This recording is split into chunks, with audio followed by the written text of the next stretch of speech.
kebajikan dan salam sejahtera bagi kita semua. Selamat pagi teman-teman. Hukum seperti yang sudah sering kita dengar adalah cerminan peradaban.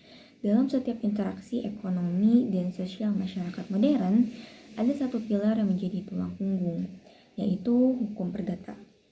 Terkhususnya hukum perikatan. Dia mengatur janji, kesepakatan, dan tanggung jawab yang menggerakkan roda perekonomian. Tapi, mari kita jujur. Di pilar ini, buku ketiga dari kitab Undang-Undang Hukum Perdata kita adalah warisan kolonial yang usianya hampir 2 abad loh. KUH Perdata yang kita jadikan rujukan utama ini sangat dipengaruhi oleh sistem hukum Belanda, khususnya Burgerlijk Wetboek yang disahkan pada tahun 1847. Kita harus ingat, BW ini tidak pernah dirancang untuk penduduk pribumi. Pada awalnya, hukum ini hanya berlaku bagi golongan Eropa dan golongan timur asing.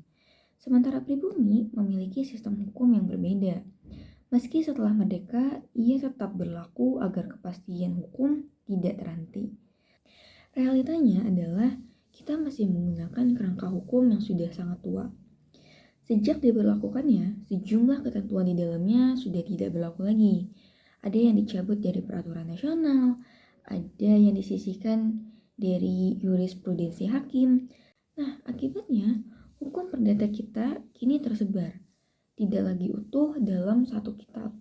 Hukum perikatan yang out of date ini menciptakan risiko ketidakpastian hukum dalam menghadapi dinamika abad ke-21.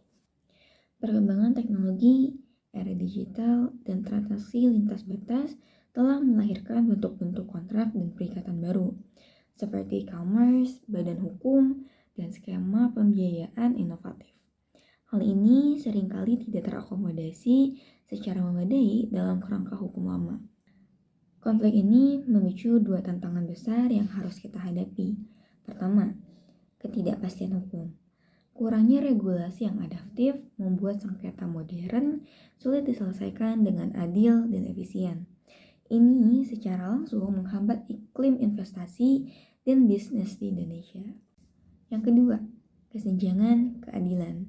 Norma-norma lama gagal memberikan perlindungan yang memadai kepada pihak yang lebih lemah, terutama dalam kasus kontrak baku dan transaksi digital.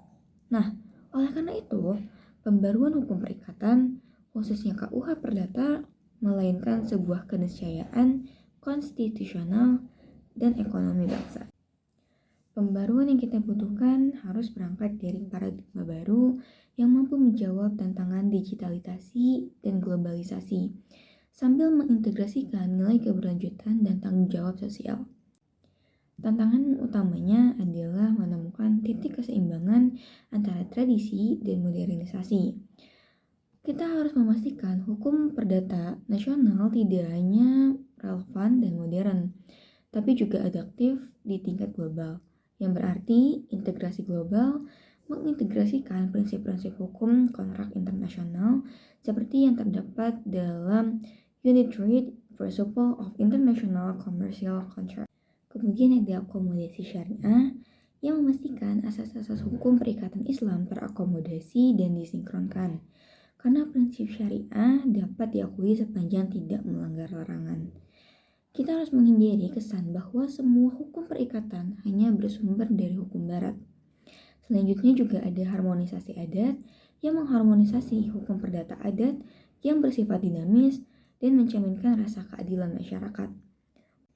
Hukum perdata kita harus merefleksikan identitas hukum Indonesia, termasuk kearifan lokal yang termanifestasi dalam berbagai hukum adat. Pemerintah telah berupaya melakukan pembaruan terhadap berbagai warisan hukum kolonial, seperti yang kita lihat pada lahirnya KUHP baru. Nah, ini mengingatkan kita bahwa perubahan besar memerlukan perjalanan panjang dan sinergi. Konferensi dan diskusi seperti ini adalah kunci yang sinergi antara akademisi, praktisi, dan pembuat kebijakan. Dengan begitu, kita dapat melahirkan hukum perdata nasional yang benar-benar lahir dari nilai, budaya, dan aspirasi bangsa Indonesia.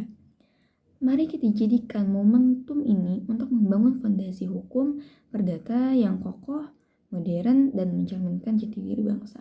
Terima kasih.